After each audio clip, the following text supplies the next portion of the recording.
video is about doing the same process or the same steps when you ride a horse or lead a horse in two different goals or two different things that you want to do with him. For example, a horse who's being stubborn and refusing to move, and you want to move him. A different horse is trying to bolt or move faster and being too hot, let's say, and you're trying to stop him. And sometimes you do, or should I say, I give people the same answer or the same steps to follow, even though it's two different habits, two different problems. In this case, you want to stop him. In this case, you want to move him. For example, I always say that the real control comes from controlling the direction of the horse, even when it comes for the speed. The speed and the direction are, let's say, two faces in the same coin. And the main one of the two, in my opinion, the main face, is the direction, not the speed. If you totally control the direction, you will automatically control the speed. But sometimes you can control the speed without controlling the direction. So the main one of the two, in my opinion, is the direction. If you control it, it's the key for controlling anything in the horse's body, which means you will control the speed. When I talk about being stubborn or bolting, I usually try to make the rider understand that he should control the direction, not the muscle of the horse, not his brains, not his brain or his way of thinking, and not his muscles. You want to control his direction. The idea of controlling the horse's direction will confuse the rider, especially when you give him the same answer when he talks about a horse who doesn't want to move. For example, when he rides a horse who refuses to move, I say use the sound, don't use the legs a lot, never use the whip, never use the spurs, and change the direction. So you give him an order to move, and when he refuses to move forward, go right. He refuses to move right, go left. He refuses to move left, go back. He refuses to move back, go forward, and so on, until he gets the idea. And when he starts to move forward, you just give him the rein and give him the release he deserves. Pressure and release, but the pressure in this case was controlling the direction. So it's let's say a good type of pressure, in my opinion. It's a completely different type of pressure if you compare it to let's say the pain pressure, like the spurs or the whip. There is some pressure, and when he gives you what you want, you stop the pressure. But in this case, the pressure is about using pain, which means the horse will keep fighting you back. But when the pressure is a good thing, it will not actually ruin the horse for you, like controlling the direction, for example. It's a good kind or type of pressure. So the pressure is controlling his direction while moving him forward, and as soon as he gives you what you want, you stop the pressure by not changing the direction, and you keep the speed that you want on the horse's back or when you lead him. When I ask a rider to stop a bolting horse or a hot horse, he's giving the horse the order to stop by pulling back or collecting the rein a little bit or squeezing his hands or making his hands heavier. But instead of just pulling back and using strength, you want to do that by controlling the horse's direction.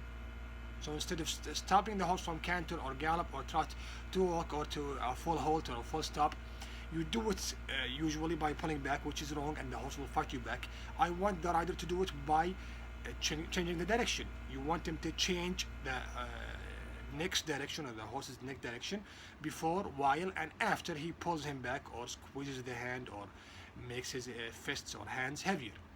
So instead of just using your muscles or your strength, let him know that you are controlling the direction while and after and before pulling him back or trying to stop him. And with time, he will know that every time he fights you back, when you want him to halt or stop, you will not actually fight him back by using your muscles. You will try to control his direction. If you control his direction, you will control his balance, and if you control his balance, he will stop and give you what you want. Now, in both cases and in many other cases, it's all about the direction. A lot of people will ask me if a bolting horse needs some control over the direction, and a horse who's being stubborn needs control over the directions. How can I convince the horse to move in this case and stop in this case from doing the same process? Well, it's very simple.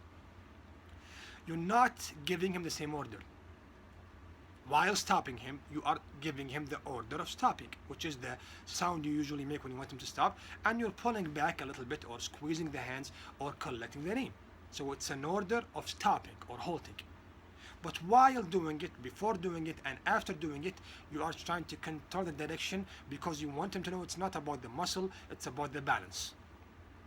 When you are moving him, you are giving him the order of moving, which is the sound of moving, using the legs a little bit and moving the reins forward, or giving him the reins a little bit instead of squeezing or pulling back. But you are doing it while changing the direction instead of using the whip or the spurs. So different orders, different goals, same process. Again, different orders, different goals, same process. For example, if you are pushing a car, the order in this case, or the goal, is to move the car forward, and the order, or the thing you're doing with your body in this case, is pushing the car. But you are trying to push it from different directions until you find the good spot, let's say. In a different case, you are pulling something, a box, a table, or whatever. The order, or the goal, is to pull it towards you, not push it. It's the complete opposite order of, or goal of pushing the car. But it's the same process. You pull it from here, then from here, then from there, until you get the fine spot or the good spot, then you pull it in the best way possible. So, different goals, same process.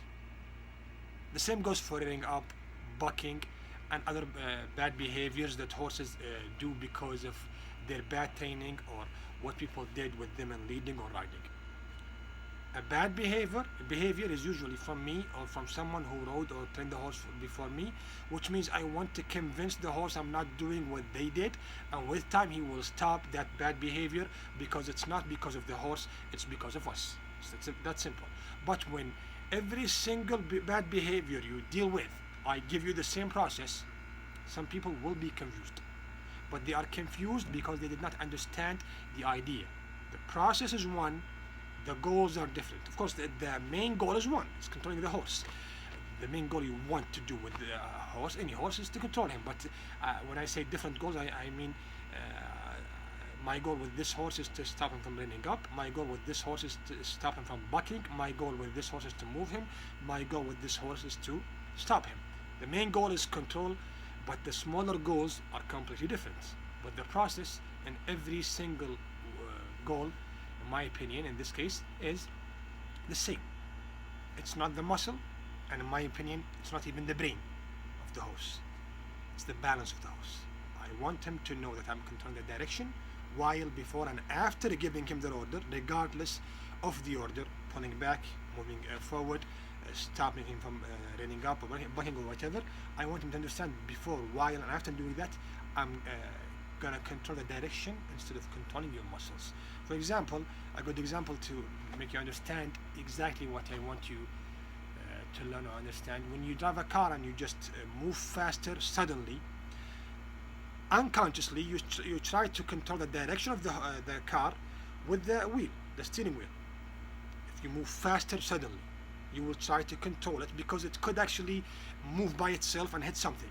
The same goes for stopping suddenly. If there's a bad traffic and you just stop suddenly, the first thing you do after using the brakes is controlling the steering wheel. So in both cases, even though they are completely different, in this case you moved faster suddenly, now you stopped suddenly. The goals are different, and the main goal is one, but the process in both cases is one. While, before, and after using the brakes, you controlled the direction of the car, and while, before, and after moving faster, you controlled the direction of the car to avoid hitting something or losing control over the car. The same goes for horses. Of course, in this case, you're dealing with something that doesn't want to buck you off its back or bolt. But with the horse, he wants you off his back, especially in the beginning. So it's different, but the idea is one. I think it's a good example to make people understand the idea. What's funny in my opinion is that even when they are confused about what you said, they are actually doing it. Because bad riders usually don't try to control the horse by controlling the direction. They try to control him by controlling the muscles. So when he moves, he doesn't try to control the direction at all. He just gives the horse the rein and tries to put the pressure by using the pain, like the whip and the spurs. So he's not controlling the direction while moving forward. When the same rider wants to stop a different horse, he just pulls back and uses the muscle of his body without trying to control the direction of the horse or the neck of the horse, the direction of the neck. Which means in both cases, he did not care about the direction, he only cared about the muscles. Which means two different goals, Same process. Don't care about the direction, care about the muscles. So they are already doing it. But when you want them to do it in the right way, they start getting confused. When they are doing it in a wrong way, they are not confused at all, which is funny in my opinion, but if you think about it, it's a reality you see with your own eyes. So yes, different goals, one main goal, same process in every single goal or achievement you want to achieve with the horse, in groundwork, in leading, and of course in riding, especially in riding, because in leading usually you are to his side or in front of him, so it's different than riding him. Riding him is what I really care about when it comes for giving the same process in two different habits, especially being stubborn and stopping the horse in the same exact class, let's say, two different riders, two different horses. With this guy, you are trying to convince him and teach him how to stop the horse without pulling a lot, and you want him to stop him by controlling the direction. Then the other rider, half an hour after that, rides his own horse, who's a bolting horse, and you want him to, who's a stubborn horse who refuses to stop, and you want him to move him by controlling the direction. Both of them are confused. In his case, you wanted him to stop by controlling the direction. In my case, you want me to stop by controlling the direction. So in both cases, you controlled the horse by making him move easier in that case and stop easier in this case, but it's the same process. So when I do it, why doesn't he do what he did there? And when he does it, why doesn't his horse do what my horse did here? Because the order is different, the process is one. Here you are moving him, and before, while, and after giving him the order of moving, you are controlling the direction. There you are giving him the order of stopping, and before, while, and after giving him the order of stopping, you are controlling his direction. That's my opinion about similar, let's say, process into different goals that you want to achieve. Yeah.